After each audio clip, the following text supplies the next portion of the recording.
Bien, buenos días nuevamente para todos y todas. Muchas gracias por su participación, asistencia y puntualidad a este espacio. Como saben y como los hemos convocado, hoy la idea es poder conversar sobre las diferentes barreras y oportunidades que hay vinculadas al proceso de certificación de las personas con discapacidad, y para ello hemos creado este primer espacio en el cual de manera colaborativa junto con ACEMI, Gestar Salud y en alianza con el Ministerio de Salud y Protección Social queremos contarles algunas cosas importantes en el curso y en el tránsito de una persona una vez se reconoce como persona con discapacidad, y los diferentes tránsitos que nacen en el sector salud y que son habilitadores para el acceso a la oferta de servicios y programas de los otros sectores. Por eso entonces hoy tenemos este espacio donde agradecemos toda su atención total y enfocada, y para ello en la agenda propuesta vamos a tener 4 intervenciones. La primera está a cargo de la doctora Yasmín Lara Díaz, que es la coordinadora del Grupo de Gestión en Discapacidad de la Oficina de Promoción Social del Ministerio de Salud y Protección Social. Entonces, Yasmín, bienvenida, muchas gracias por acompañarnos hoy en este espacio y es toda tuya el espacio. Bueno, muchísimas gracias. Buenos días para todos y para todas. Bueno, vamos a hablar entonces de qué se trata nuestro procedimiento de certificación de discapacidad y el registro de localización y caracterización de personas con discapacidad, que es muy importante que ustedes tengan en cuenta ese contexto general. Está dado a través de la resolución 1197 de 2024. En esta resolución ustedes pueden leerla y en su anexo técnico pueden ver cómo se hace absolutamente toda la valoración. Está totalmente allí dispuesto el instrumento que se aplica a través de un aplicativo por este ministerio. Se ha elaborado ese aplicativo en conjunto con una oficina de OTIC. Y por supuesto es allí donde ingresa todo ese equipo multidisciplinario, es un equipo de valoradores de 3 profesionales que hacen esta valoración y realizan allí todo el proceso. Se hace la certificación y el registro, son 2 procedimientos en uno solo mismo para que ustedes lo sepan. Si la persona se certifica, queda registrada, y eso es importante que lo tengamos en cuenta. Partimos siempre del concepto de que es una discapacidad, es cuando una persona cuenta con una deficiencia física, mental, intelectual o sensorial a largo plazo. Eso es fundamental, este concepto, porque la discapacidad permanece en el tiempo, por eso se habla de largo plazo. Y el que al interactuar con esas diversas barreras puede impedir su participación plena y efectiva en la sociedad en igual de las mismas condiciones con los demás. Por eso es fundamental también que todas las instituciones disminuyan esas barreras de infraestructura, de comunicación y de actitud. A través de esta resolución, la 1197-2024, siguiente, a través de esta resolución tenemos que se han definido las categorías de discapacidad en el país. Entonces contamos con la discapacidad física, auditiva, visual, sordoceguera, intelectual, que también se conoce como cognitiva, la discapacidad psicosocial o mental y la múltiple. La múltiple es aquella donde se pueden observar en la persona 2 categorías de discapacidad o más. Estamos observando la presentación, perdón. Siguiente diapositiva, por favor. Siguiente. Ya. Siguiente diapositiva. No está corriendo, Camila. Bueno, voy entonces, como sé que tenemos nuestro tiempo corto, voy haciendo mi presentación mientras la vuelven a colocar. Entonces, esas son las 7 categorías de discapacidad con las que contamos a nivel de país.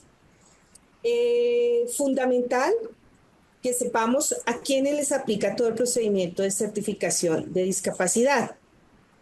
Va dirigido a las secretarías de salud departamentales, distritales y municipales. Este procedimiento, recordemos entonces que el primer paso está cubierto por los aseguradores, es decir, por ustedes quienes nos están escuchando en este momento, las EPS, del régimen subsidiado y del régimen contributivo. Siguiente diapositiva, siguiente, por favor.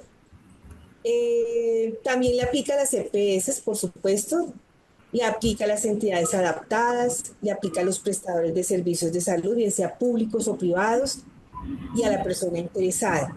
Le aplica también a aquellos regímenes especiales y de excepción y a la unidad de servicios penitenciarios y carcelarios SUSPEC, que es fundamental en este momento. Identificar, como les dije hace un momento, el primer paso de la certificación está a cargo de las EPS porque allí se lleva a cabo esa primera consulta con el médico general o el especializado y es donde queremos hoy fortalecer el proceso de apoyo de ustedes para que la persona con discapacidad en esa primera consulta pueda contar con su historia clínica y todos esos apoyos diagnósticos que van a presentar luego. Estas personas van a presentarlo en las secretarías de salud, porque donde se opera el proceso de certificación es a través de las secretarías de salud, distritales, municipales y, por supuesto, con los prestadores que están allí, las empresas sociales del Estado y algunas entidades o prestadores públicos. Entonces, es fundamental saber que allí se opera todo este proceso. Y los regímenes especiales y de excepción, como son fuerzas militares, policía, Ecopetrol, universidades públicas, magisterio, ¿cierto? Y USPE, como se observa en la presentación, ellos realizan su proceso, pero con sus propios recursos, ¿sí? Ellos hacen también su autorización, como ya lo vamos a ver ahora, ellos mismos generan la revisión de la historia clínica con su propio talento humano y con sus propios recursos, porque este proceso se hace con unos recursos de las entidades territoriales, es decir, de las secretarías de salud y con el apoyo de los recursos del ministerio, que también ya lo vamos a ver. Por eso es importante diferenciar, pero todos los que están relacionados en esta diapositiva accedemos al mismo aplicativo para llevar a cabo esa valoración, ¿cierto? La valoración multidisciplinaria que permite que se genere esa certificación, que es un documento posterior a la valoración que se obtiene, se imprime apenas finaliza la valoración. Son 2 hojitas en Word con el logo del ministerio y ese va a ser el certificado una vez la persona cuente con discapacidad. Entonces, ¿en qué consiste el procedimiento? Se hace una valoración multidisciplinaria, como lo dije hace un momento. Esto está basado o fundamentada esa valoración en la clasificación internacional del funcionamiento de la discapacidad y de la salud, conocida como la CIF. Es decir, este no es un proceso, diferente, sino que está estandarizado y homologado en varios países en el mundo. Y consiste en que ese equipo de 3 profesionales van a hacer una valoración de la persona con discapacidad y se concentran en 3 componentes importantes, que es primero identificar la deficiencia en función y estructura corporal, es decir, hay una deficiencia en el cuerpo, ¿cierto? Hay una lesión de columna o una amputación de un miembro superior o de un miembro inferior del cuerpo, o hay una alteración mental, ¿cierto? Pero no solamente se identifica eso, porque ese era el paradigma, ¿cierto?, de la discapacidad durante muchos años, que se pensaba que si una persona tenía un déficit ya tenía discapacidad. Hoy en día no. Y esto es importante que ustedes lo sepan. Hoy en día no solamente se debe de determinar o definir a una persona con discapacidad por su déficit, sino que además se valora que tenga una limitación en esas actividades que realiza de su vida diaria, cómo se baña, cómo come, cómo se alimenta, cómo se desplaza. Si tiene una limitación, eso también se evalúa. Y además se evalúa si hay una restricción en su participación. O sea, si esas limitaciones también le afectan su participación y ese déficit, por supuesto, le afecta la participación en su familia, cómo se relaciona con sus vecinos, en su estudio, en su trabajo, en organizaciones a las que participa, religiosas, políticas, en fin. ¿Cuáles son los profesionales que conforman este equipo multidisciplinario de 3 profesionales? La mayoría son profesionales de la salud, ¿cierto? Que están valorando, bien sea en una S o en una entidad prestadora privada. Siempre está conformando allí el equipo el médico general o el especializado. Y él va a estar acompañado de 2 profesionales, que puede ser o el fisioterapeuta, o el terapeuta ocupacional, o el fonoaudiólogo, siguiente diapositiva, por favor, o el psicólogo, o el trabajador social, o la enfermera, o el optómetra. Esos son, digamos, si ustedes se dan cuenta, la mayoría son del área de la salud, pero hay un profesional del área social, que es el trabajador social. Y todos han hecho un curso, deben hacer un curso de formación en el SENA para que puedan hacer esa valoración multidisciplinaria.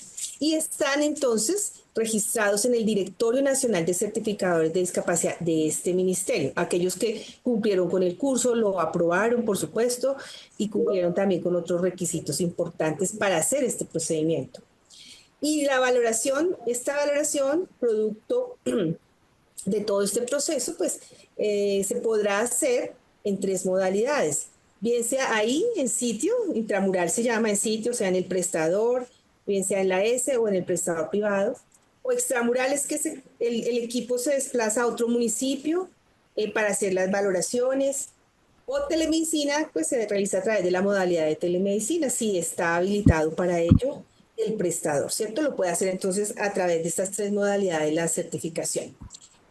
Por lo tanto, esos prestadores no todos lo pueden hacer, sino que deben cumplir con unos requisitos que están en esta misma resolución 1197-2024 para poder llevar a cabo esta valoración. Entonces, uno de los requisitos fundamentales es que ese equipo pues cuente con esa formación que les acabé de mencionar, que la realizan con el SENA, es un aliado estratégico de este ministerio, que tengan habilitados sus servicios que conforman, por las disciplinas que conforman este equipo multidisciplinario, que cuenten con apoyos y ajustes razonables, que es fundamental para que pueda darse una valoración adecuada, con toda la conectividad y la capacidad para realizar un mínimo 10 valoraciones. Eso es fundamental, tener en cuenta esos requisitos para que queden autorizadas esas tesis o los prestadores privados. Siguiente, por favor. Entonces, como les decía hace un momento, este procedimiento de certificación y de registro se hace con recursos de las Secretarías de Salud, recursos propios, con nuestros recursos del Ministerio que cofinanciamos el proceso, pero está en cabeza de las Secretarías de Salud. También ellos pueden hacer gestión con recursos de regalías, los recursos propios que utilizan las entidades especiales de excepción, como ya lo dijimos hace un momento, ellos lo hacen con sus propios recursos, el USPEC. Hay empresas privadas que vinculan a personas con discapacidad laboralmente o que las van a vincular. Ellos también pueden aportar recursos propios para llevar a cabo estas valoraciones, y cooperación internacional, si hay lugar a ello, también pueden hacer, para que todos sepamos de dónde sale el recurso, ese dinero con el que se lleva a cabo estas certificaciones en el país. Quiero contarles que desde este ministerio hemos cofinanciado, apoyado con alrededor de más de 75.000 millones desde que empezamos en el año 2020 a la fecha. Este año estamos generando la nueva resolución y le damos un valor a cada valoración. Para este año, la que se realiza en sitio, la valoración institucional y la de telemedicina, tiene un valor para 2025 de 168.873, y la domiciliaria es cuando se desplaza el médico, todo el equipo multidisciplinario por orden médica a la casa de la persona, vale 227.979. Estos son valores que se les da pues a los prestadores para cofinanciar el proceso, pero la valoración es totalmente gratuita para la persona con discapacidad, y eso es fundamental. Y acá está el primer paso de ustedes, que es el más importante. Siguiente diapositiva, por favor. Cuando entonces todo empieza con las EPS, ¿sí? Todo empieza con ustedes, bien sea del régimen subsidiado o contributivo. Siguiente, por favor. Siguiente. Entonces, cuando la persona se acerca a esa consulta, el anterior, por favor, la anterior. Cuando la persona se acerca a esa consulta a hacer su primera valoración con el médico general o especializado, aquí están en las empresas, ¿cierto? En la red prestadora de las empresas promotoras de salud. Aquí la persona va a hacer su consulta con su médico y va a contar, por supuesto, al finalizar la consulta, con ese soporte de historia clínica que va a contener el diagnóstico relacionado con la discapacidad y los apoyos diagnósticos. Por eso es fundamental que necesitamos en este momento de su apoyo para que comprendan que la persona se va a acercar a ustedes a solicitar esa consulta para tener esos dos soportes que son fundamentales. En esta consulta el médico pues debe tener, por supuesto, contar también con la definición y la historia clínica de cuáles apoyos y ajustes necesita la persona y sobre todo si en algún momento la persona tiene una movilidad muy reducida, que eso lo define el médico va a definir ahí en la historia clínica si requiere una valoración domiciliaria. Eso lo define el médico, la domiciliaria. Eso es fundamental que lo tengamos en cuenta. Entonces, cuando ya la EPS le brinda, siguiente diapositiva, por favor. Cuando ya el señor o la señora o el joven, el niño cuenta ya con su historia clínica y sus apoyos de diagnóstico, los va a presentar en la Secretaría de Salud, municipal o distrital, ¿sí? Quienes son las que operan el proceso con los prestadores. Allí van a tener 4 días para verificar toda la documentación. Si le falta algo, lo devolverán al prestador para que complete la historia clínica. Eso es importante.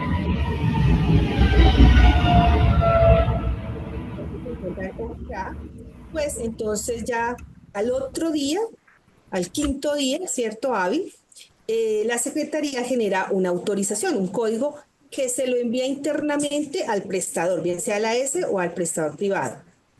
Y entonces el prestador al otro día, por supuesto, tendrá que a partir del siguiente día y contará con 10 días hábiles para poder llamar a la persona. Es el prestador el que llama a la persona interesada en este proceso de certificación y le dice, usted tiene su agenda tal día a tal hora.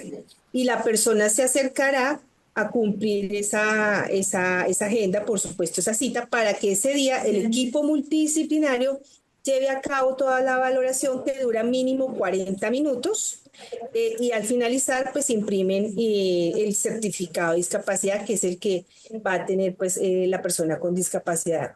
Entonces es muy importante conocer este proceso. Después de esto pues la persona, siguiente diapositiva, la persona una vez cuenta con su documento, ¿para qué le sirve? ¿Sí?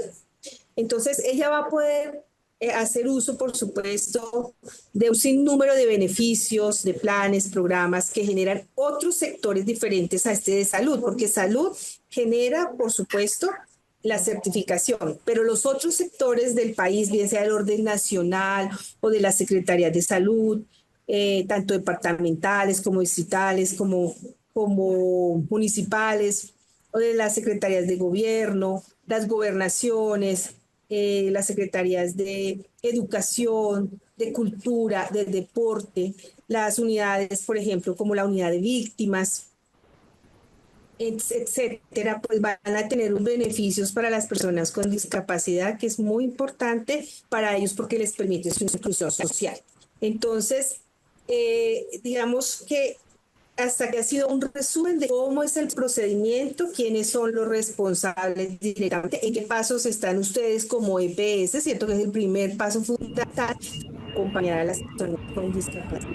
Ya para finalizar.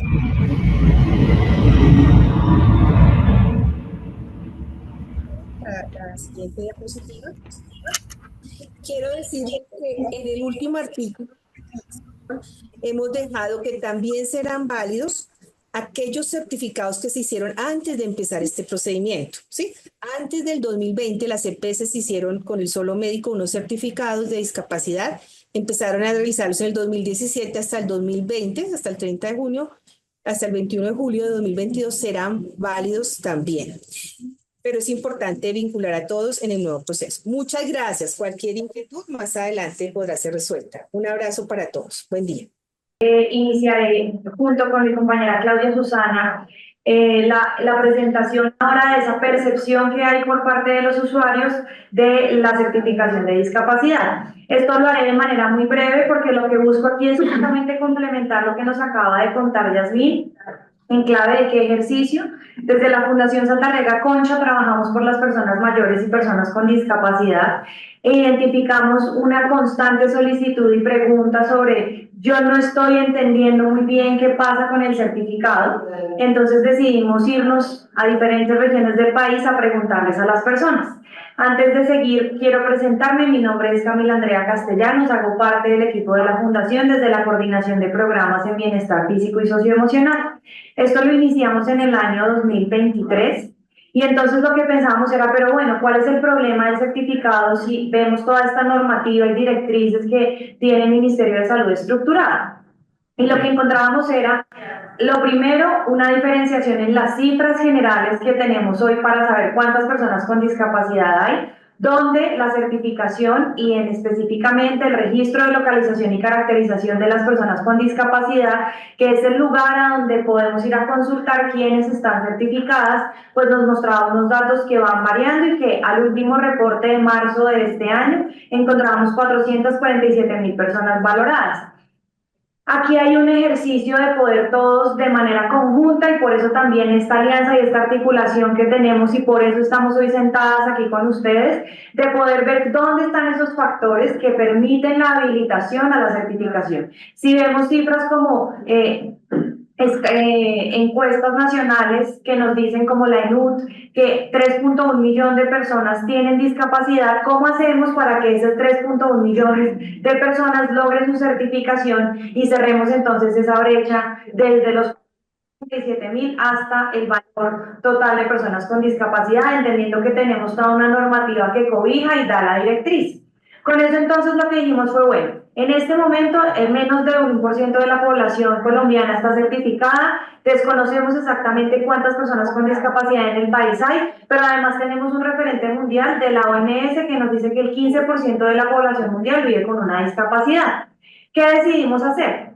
Desarrollamos una investigación que pueden encontrar en este enlace y ahora se los pongo en el chat del Zoom, donde lo que buscábamos era entender cuáles son esos factores que permiten impulsar esa certificación desde la percepción de los actores estratégicos. Entonces esta era una investigación, no fue una investigación centrada en el usuario. ¿Qué es eso que el usuario necesita? ¿A dónde fuimos? Fuimos a varios departamentos del país, aquellos que están señalados en verde. Hicimos conversaciones con personas con discapacidad, familias, tomadores de decisión, IPS certificadoras, profesionales certificadores. Hicimos grupos focales, entrevistas, un proceso de análisis y lo que encontramos fueron varias cosas bien interesantes.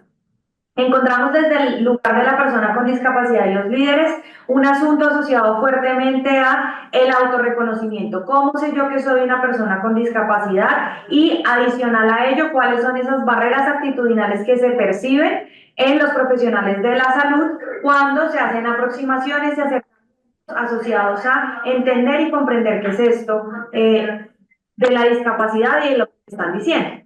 Desde la percepción se toman decisiones, entonces tenemos aquí todas estas organizaciones agremiadas, EPE, sociedades científicas, y encontramos algo muy interesante y que es justamente la razón por la que ustedes hoy están con nosotros, y es no hay un conocimiento profundo sobre ese concepto de la certificación, no hay un reconocimiento del alcance, del uso, del beneficio. No podemos, no se reconoce tampoco cuál es esa oferta intersectorial que hay y por tanto es importante poder hacer todo un ejercicio en el ente habilitador. Ustedes son esa puerta de entrada muchas veces para la persona con discapacidad cuando llega con la inquietud de, oiga, venga, es que me dijeron esto. ¿Qué es lo que tengo que hacer? Poder tener conocimiento nos da posibilidad de acceder a la información de la manera más ágil y pertinente y precisa posible. Entonces lo que encontramos aquí también desde juntar las miradas que ya llevamos aquí, tres actores, persona con discapacidad, cuidador, tomadores de decisión, es nuevamente un asunto actitudinal, es decir, qué es lo que yo percibo y cuál es eso qué es eso que yo siento cuando se aproxima a mí una persona con discapacidad, ¿no? Como, ¿yo qué hago? Yo la aviento, yo soy reservado, yo más bien le digo que aquí no es, que vaya y busque en otro lado, o me permito entender el procedimiento que existe, la normativa vigente y con una orientación sencilla, porque muchas veces es poderle confirmar que en efecto puede hacer la certificación y que tiene que seguir una ruta y que hay recursos. Ahorita les vamos a dejar también un enlace de un video y uno Posiblemente lo que podría hacer en esa línea de frente administrativa es decirle, mire, consulte este video donde se explica la normativa, revise desde la página del ministerio, acérquese a la Secretaría de Salud y posiblemente esa persona va a seguir llegando porque necesita recopilar una serie de documentos para poder completar su proceso. De hecho, Claudia más adelante nos va a hablar de eso. Pero lo que es clave es poder entonces identificar desde la interacción, desde la comunicación, cuáles son esas barreras que pueden ser modificadas a través de ejercicios de concienciación y de formación que nos permiten favorecer y habilitar el acceso a la certificación de discapacidad. Entonces, ¿hacia dónde nos queremos mover? Hemos desarrollado diferentes actividades, pero básicamente esto que estamos haciendo hace parte del lugar al que nos queremos mover. Estamos teniendo conversaciones con las diferentes organizaciones de personas con discapacidad para entender qué es aquello que requerirían entender a profundidad o tener mucho más específico, para entonces desde ahí movilizar y apoyar también desde un lugar de las organizaciones el proceso de la certificación, la articulación con el Ministerio de Salud, Ministerio de la Igualdad, y por supuesto continuar con este tipo de ejercicios donde se reconoce la discapacidad, se precisa la necesidad de la comprensión de rutas, la importancia del lenguaje inclusivo, poder apoyar entonces el proceso desde la generación de información precisa y disponible que genere cierre de brechas en la certificación de las personas. Entonces, ¿qué va a ser clave? Esto ya lo mencionaba Yasmín, pero pues es poder comprender el acceso a la ruta, y para ello tenemos este video que ahorita les vamos a dejar el enlace en el chat, entonces ya tengo el compromiso de 2 enlaces para ustedes una vez finalice mi intervención.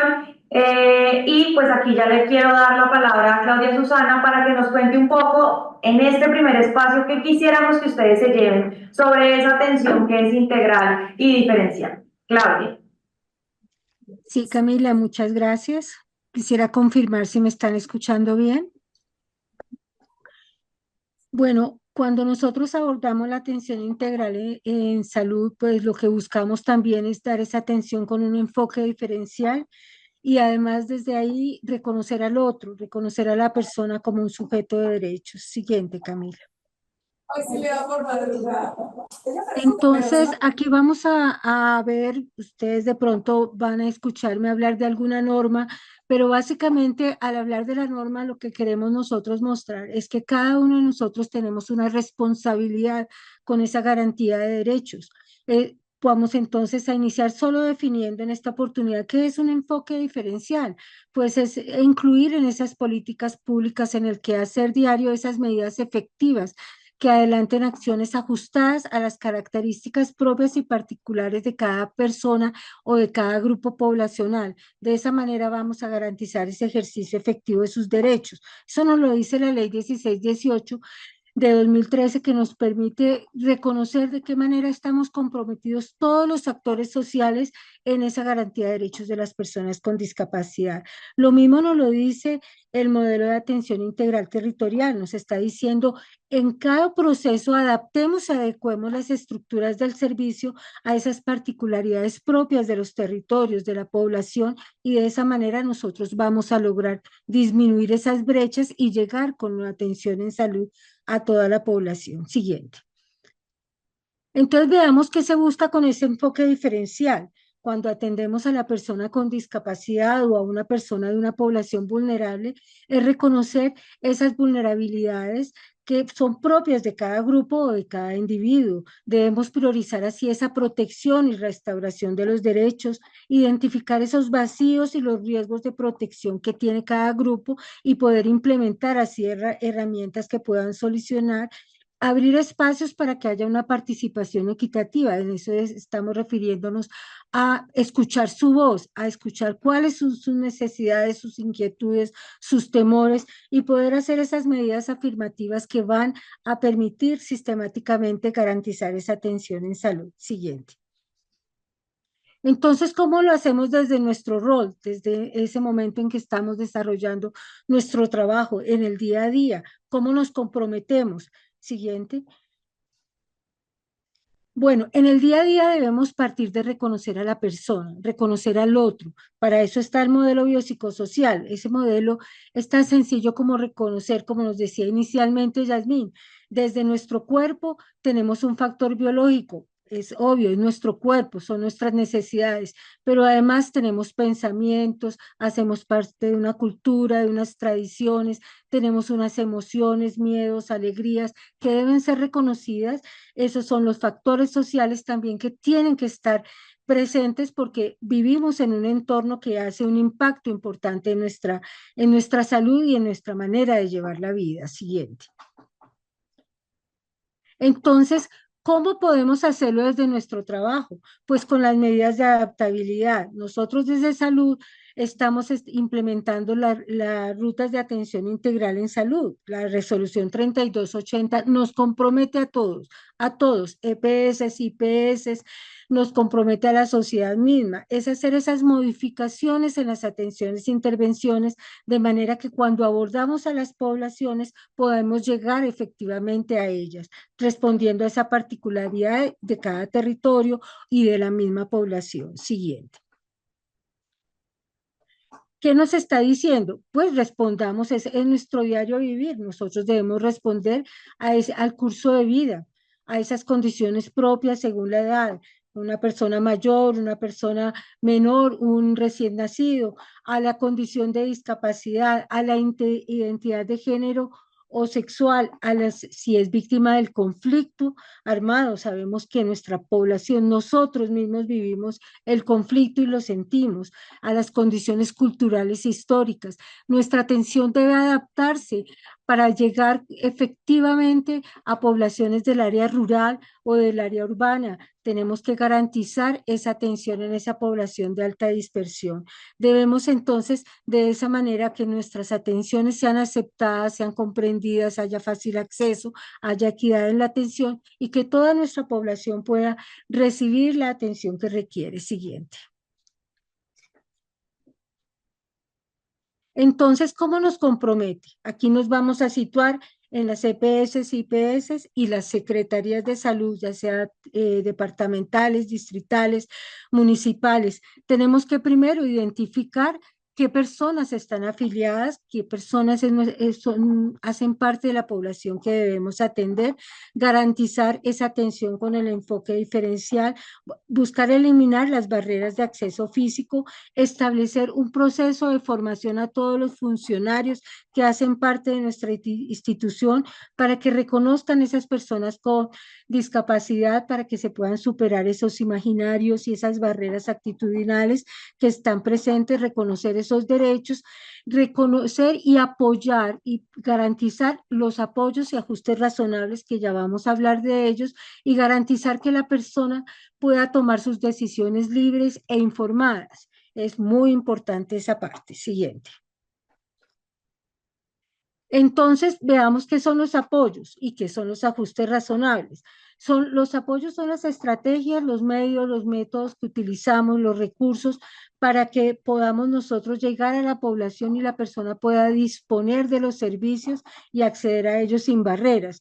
Hace parte de los apoyos todos los medios de comunicación, la tecnología, las redes de apoyo, de manera que pueda ser accesible. Y los ajustes razonables son las modificaciones y adaptaciones que se hacen necesarias para que se pueda garantizar la prestación de servicios.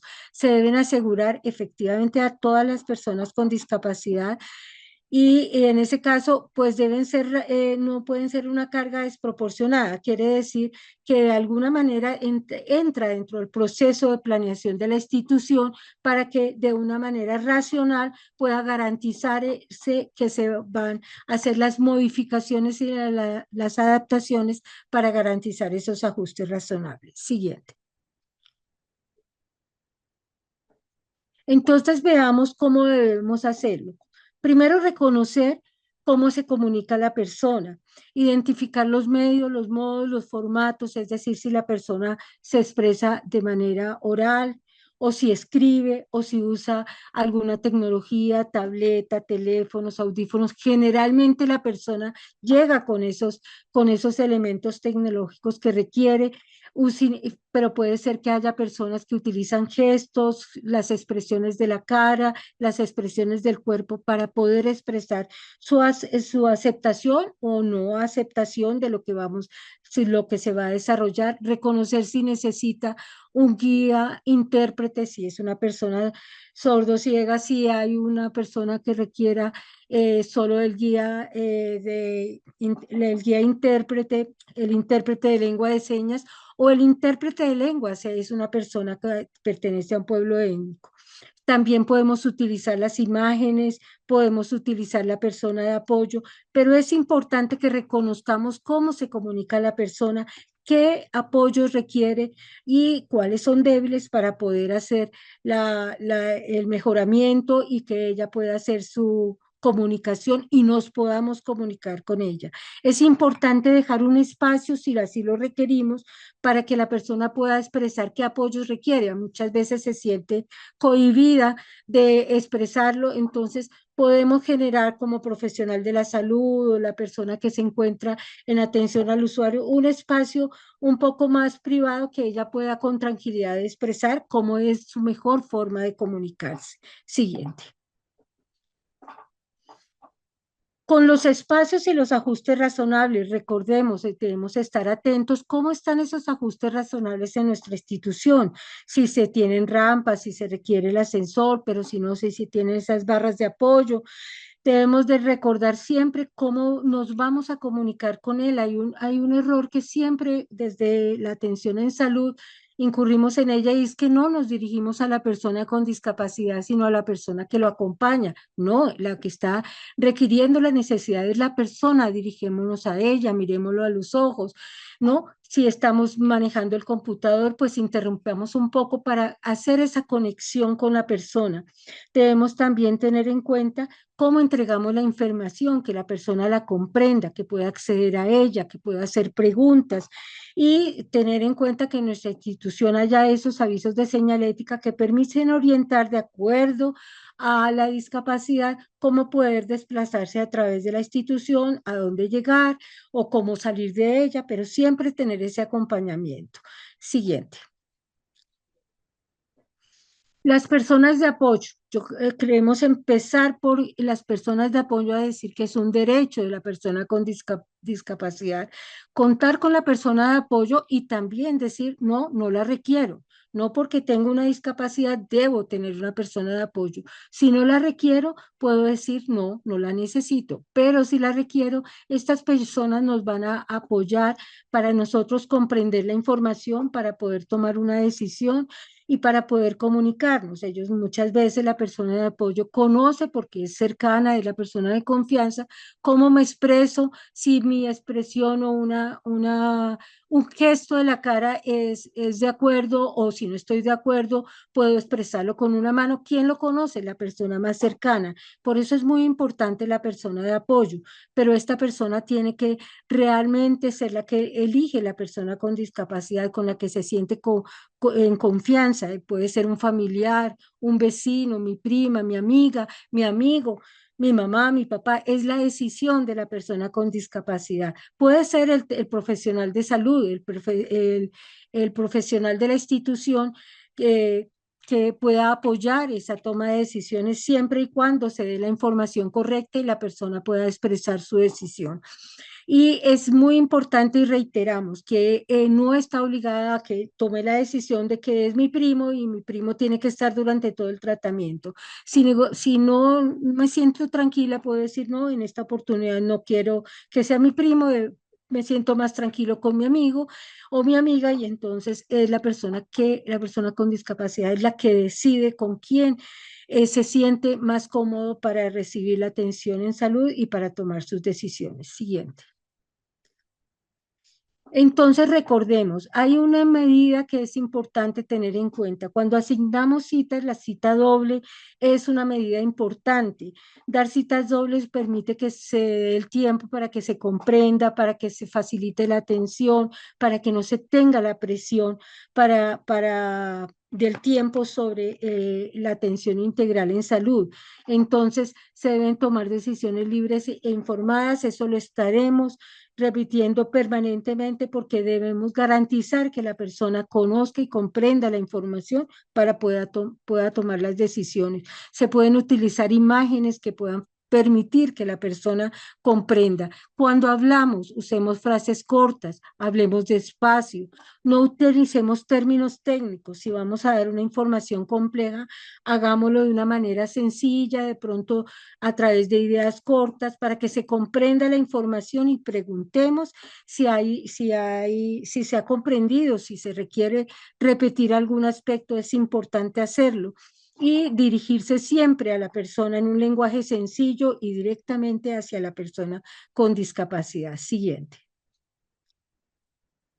Con las personas con discapacidad visual, recordemos que pues podemos tener información en braille, también podemos expresarle desde la parte espacial, o sea, recuerde que la hoja se encuentra al lado derecho de su mano, la puerta se encuentra adelante, vamos a ir a tal lugar, diríjase hacia atrás, podemos de esa manera con la mano de él mismo, tomar la mano y orientarlo espacialmente, de manera que él pueda sentirse guiado y podemos utilizar información audible y descriptible. Eso es muy importante. En la parte auditiva, recordar que se expresan de una manera variada, no necesariamente muchas de estas personas pueden o utilizar la lengua de señas o pueden tener otra manera de expresarse, pueden hacer lectura labial y en eso es muy importante establecer en la institución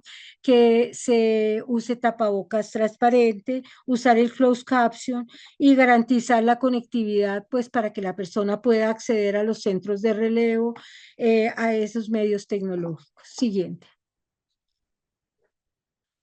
La página web, aquí voy a resumirlo porque es muy importante que estemos muy atentos a lo que se está fijando en la página web de la institución. Debe ser accesible, debe permitir tener audiodescripción y utilizar macrotipos, o sea, letras de un tamaño importante que puedan ser utilizados por personas mayores o personas de baja visión. Es muy importante que sea accesible, que pueda utilizar el lector de pantalla los documentos que se suben a la página web. Entonces, debemos estar muy atentos que se pueda generar ese mecanismo de acceso a la información que se sube en la página web institucional. Siguiente. Y por último, queremos decirle el consentimiento informado. Hay una guía que puso a disposición el ministerio que orienta cómo hacer ese consentimiento informado accesible, pero garanticemos que el consentimiento informado es comprendido, que realmente la persona al firmar toma la decisión de hacerse el procedimiento o de recibir la atención, porque realmente el pasar la hoja y decir firme aquí no es suficiente si no se ha comprendido el alcance del procedimiento que se va a realizar. Bueno, en accesibilidad hay mucho que hablar, pero queríamos llegar con estas ideas, sembrarles a ustedes la inquietud de hacer nuestra atención diferencial, más cercana a la persona, reconocer a la persona como un sujeto de derechos, como el otro, vive unas situaciones diferentes y debemos responder a esas necesidades. Mil gracias.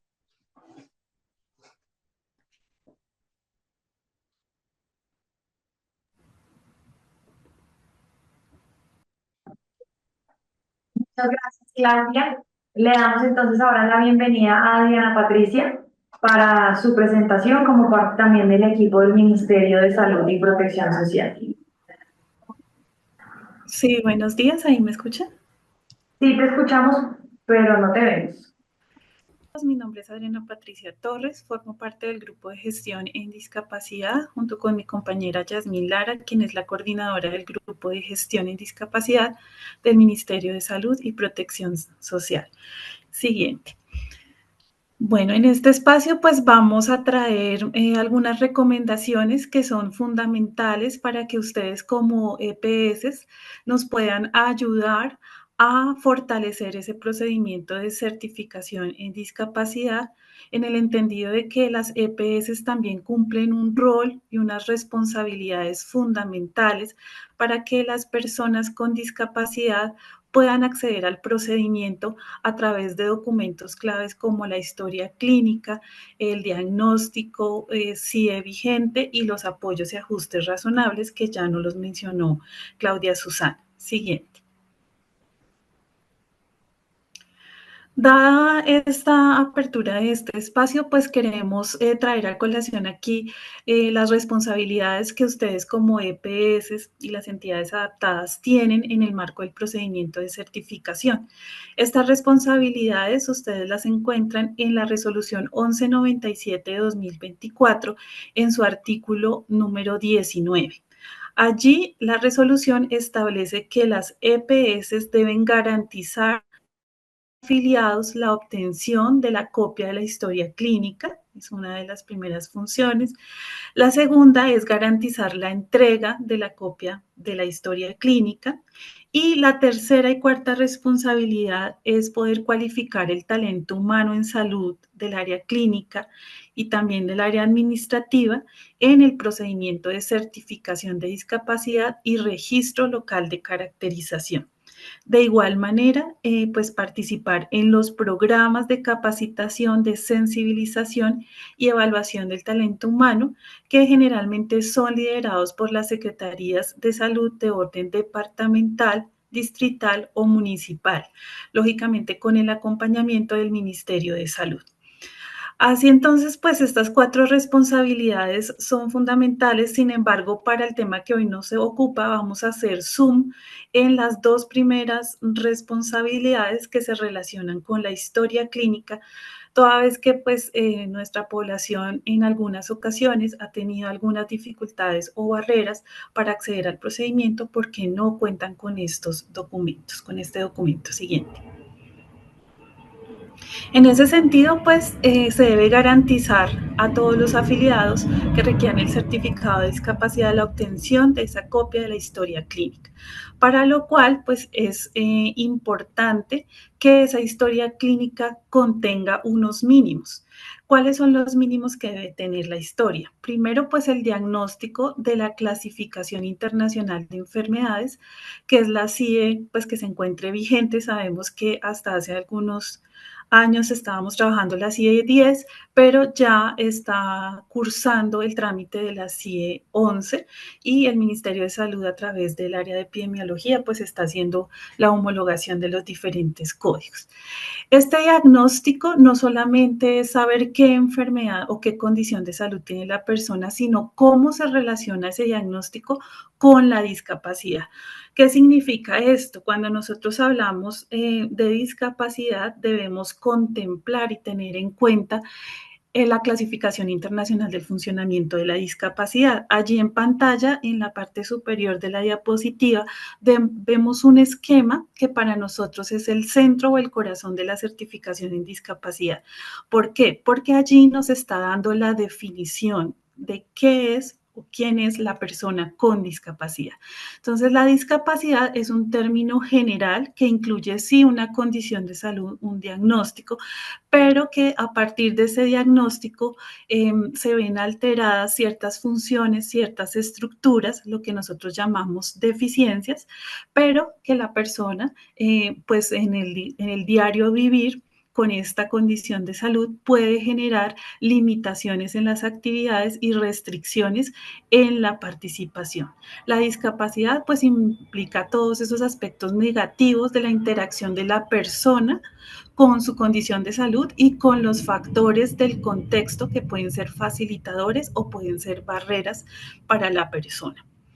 Entendiendo entonces qué es la discapacidad, pues ese diagnóstico que se va a generar en el marco de la historia clínica debe impactar de manera permanente no solamente ese aspecto corporal, sabemos pues que la enfermedad se relaciona con una parte del cuerpo, con una función que se encuentra alterada, pero adicional a ello, para que nosotros digamos que una persona tiene discapacidad, esa condición de salud debe impactar no solamente lo corporal biológico, sino también todo el funcionamiento social, los procesos de autonomía en la vida cotidiana de la persona y el derecho a participar de esa persona. ¿Qué quiere decir esto? Que no solamente cuando tenemos una deficiencia hay discapacidad, sino que para que se cumpla el requisito de tener discapacidad, la persona tiene que tener comprometida sus 3 componentes. De igual manera, dentro de esa historia clínica, pues se debe reflejar que la deficiencia sea permanente, es decir, que sea una situación definitiva, que no tenga un pronóstico de resolución, como por ejemplo un diagnóstico tipo distrofia de Duchenne, que sabemos que es una deficiencia que es progresiva.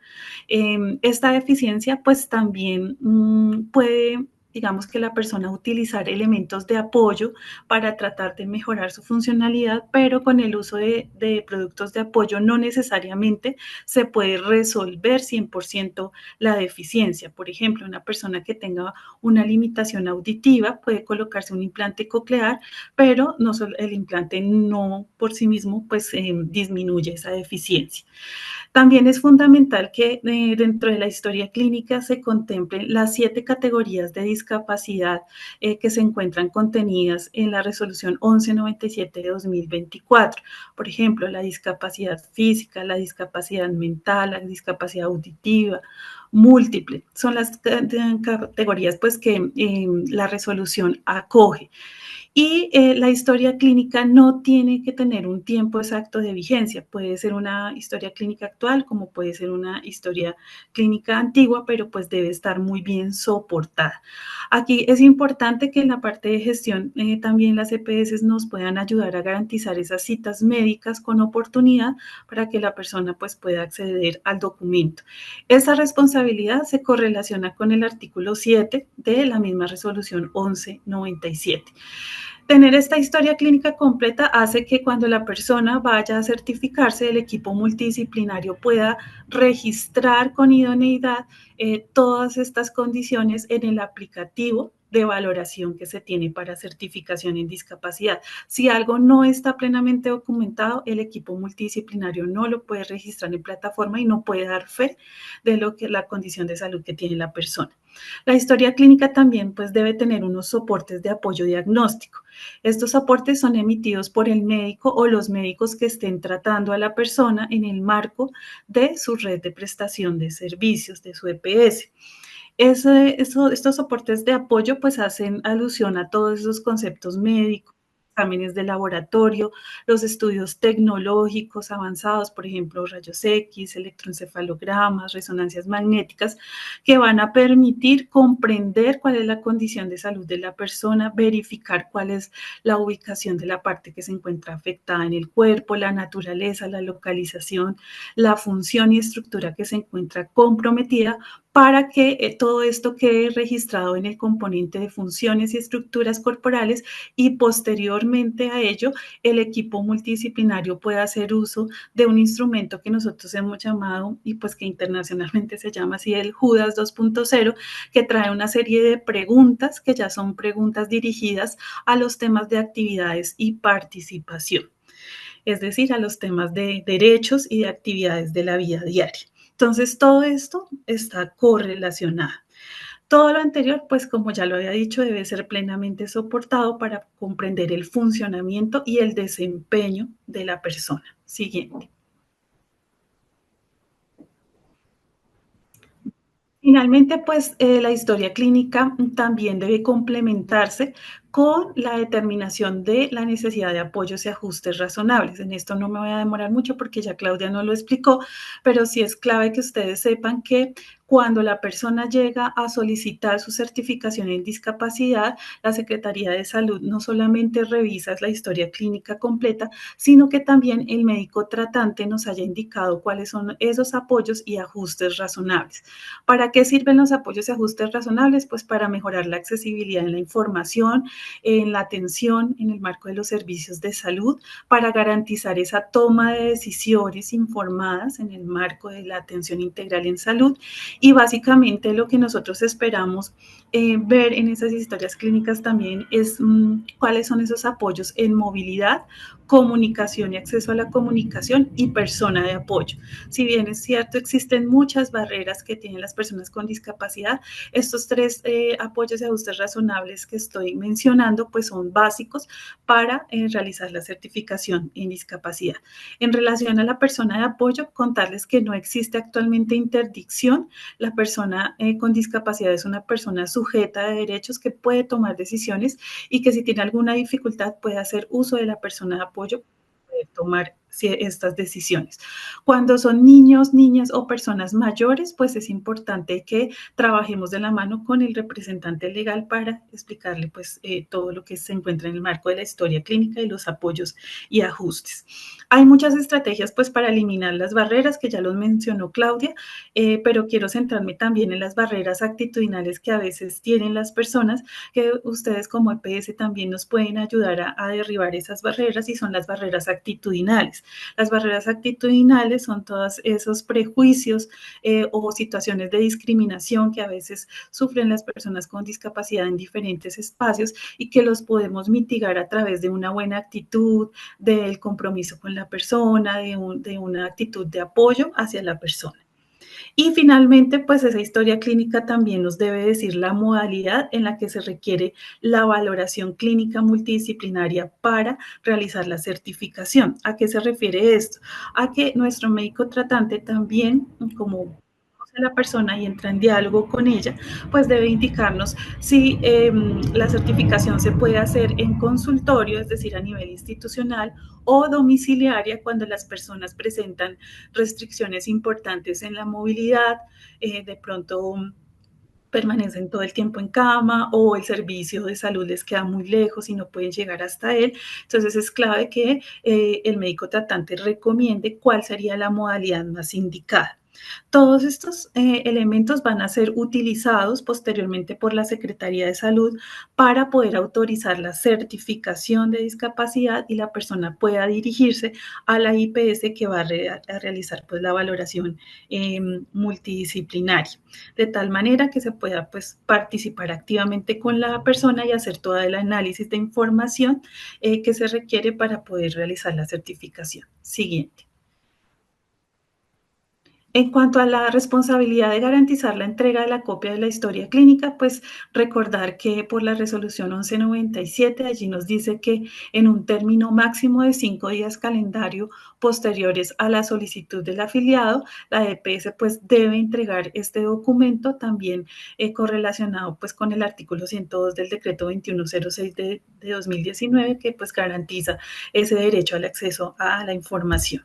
Finalmente, pues recordarles que de no entregarse la historia clínica completa y en los términos de oportunidad, pues la persona va a perder el cupo para poder certificarse y por tanto a futuro pues no va a poder presentar este documento para acceder a esos beneficios sociales que trae el certificado y pues hacer muy importante reconocido como persona con discapacidad. Entonces, pues ustedes como EPS en el proceso de certificación juegan un papel muy importante ya que son la puerta de entrada para visibilizar la discapacidad en Colombia. Muchas gracias.